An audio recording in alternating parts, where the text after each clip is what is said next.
pour aborder les conditions, il nous faut d'abord aborder quelque chose de très important. Ce sont les opérateurs qu'on appelle opérateurs logiques de comparaison. Les opérateurs logiques de comparaison, on les connaît. C'est est-ce qu'une chose est égale à une autre? Est-ce qu'une chose est plus grande qu'une autre? Inférieure à une autre? Et on va avoir les signes donc qui vont être le signe est égal à, qui est différent du signe égal simplement, qui est utilisé pour dire par exemple que ma valeur contient 10 en informatique.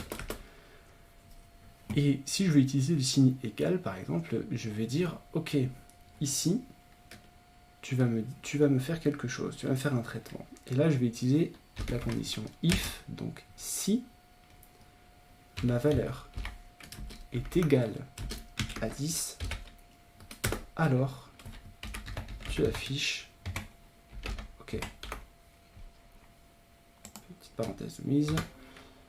Donc ce qui va se passer ici, ce que je lui dis, c'est que voilà, j'ai val qui est égal à 10, et si val, donc quand je dis est égal, contient la valeur 10, et si val comparé à 10 est bien égal à 10, alors tu m'affiches OK.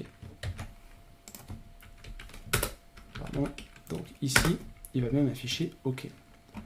Maintenant, j'ai dit si cette valeur-là, elle est inférieure à 10, tu m'affiches OK. Et là, ce qu'on va voir, c'est que ce qui va se passer ici, c'est rien du tout.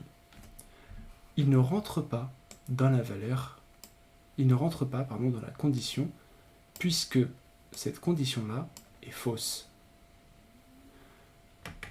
Et pour savoir qu'elle est fausse, en fait, on va faire ce qu'on doit toujours faire. On va afficher, donc on va printer la condition. Et là, si on print cette condition, il va nous dire elle est fausse. Si j'avais mis le égal de tout à l'heure, eh bien en fait, il va me dire la condition est vraie. Alors, c'est intéressant parce que ici, je vais avoir une partie de code qui ne va s'exécuter que dans une certaine condition. Cette condition, là, pour l'instant, est simple, mais elle peut être vraiment une condition assez complexe.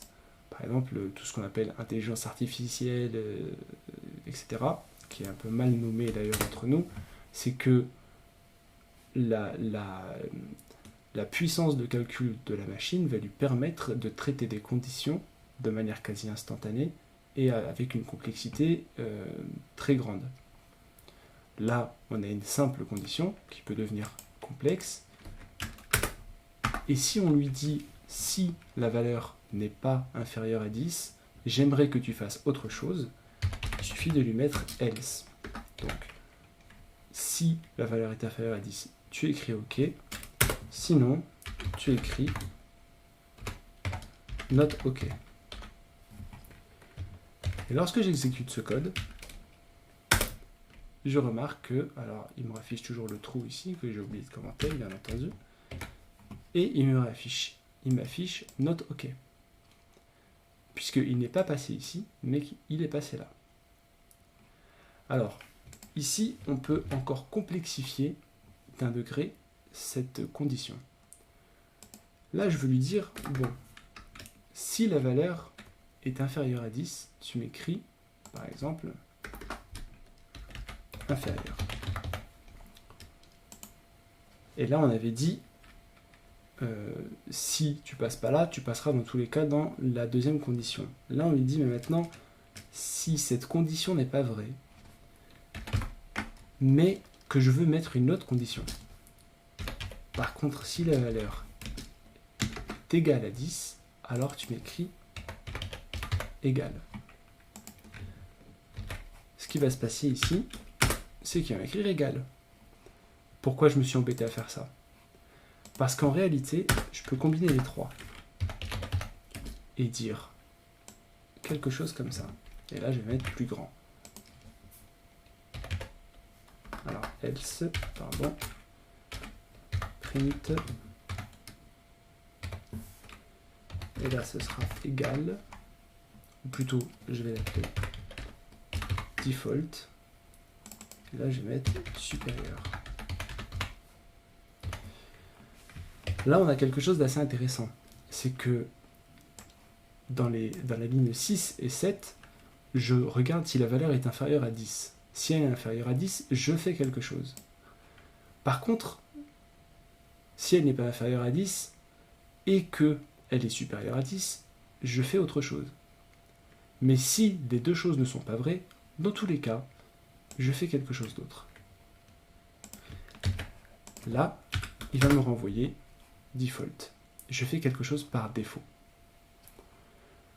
Alors, cette combinaison est très importante parce qu'on pourrait aussi très bien faire quelque chose du style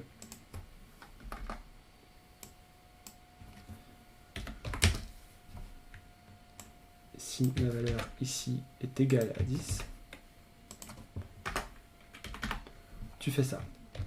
Là, en fait, ce que je dis, c'est de rentrer dans une condition, de tester à chaque fois et de rentrer dans une condition. Ce qui est très bien aussi, ce qui marche très bien. Mais la différence entre ça, là, ça va m'envoyer exactement le même résultat. Mais la différence entre ce que je viens d'écrire et ce que j'ai écrit auparavant avec le elif, c'est que je ne rentre ici, donc dans cette seconde condition de la ligne 8, que si la première est fausse.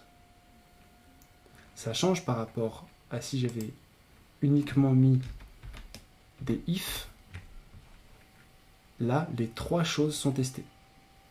Alors, ça peut jouer sur les performances lorsqu'on veut tester uniquement des choses par rapport à d'autres. C'est-à-dire, si je veux tester la deuxième condition que si la première est fausse, alors là, je vais utiliser un elif. Donc, on voit, on commence à cerner un peu la complexité de la conception d'un programme informatique et de qu'est-ce qu'on veut lui faire faire. Le programme, en fait, va simplement exécuter ce qu'on veut et ça va être à nous de gérer qu'est-ce qu'on veut lui faire faire. Alors, au niveau des conditions, il y a plusieurs conditions. On va enlever ça. On a vu les conditions, on va faire un peu le ménage, les conditions d'égalité. Pour les conditions d'égalité, il va nous renvoyer, que ça, c'est vrai. Si on regarde, si c'est inférieur à 10, il va nous renvoyer que c'est faux. Supérieur à 10, il va également nous renvoyer que c'est faux. Et si on veut regarder si c'est inférieur ou égal à 10, là, il va nous renvoyer que c'est vrai. Là, cette condition veut dire si ma valeur est inférieure ou égale à 10, alors tu me renvoies si c'est vrai ou si c'est faux. Il en va de même pour le supérieur à 10. Il va me renvoyer vrai également. Et dernière chose, c'est si ce n'est pas égal à 10, si c'est différent de 10. Je teste si la valeur est différente de 10 et il va me renvoyer c'est faux.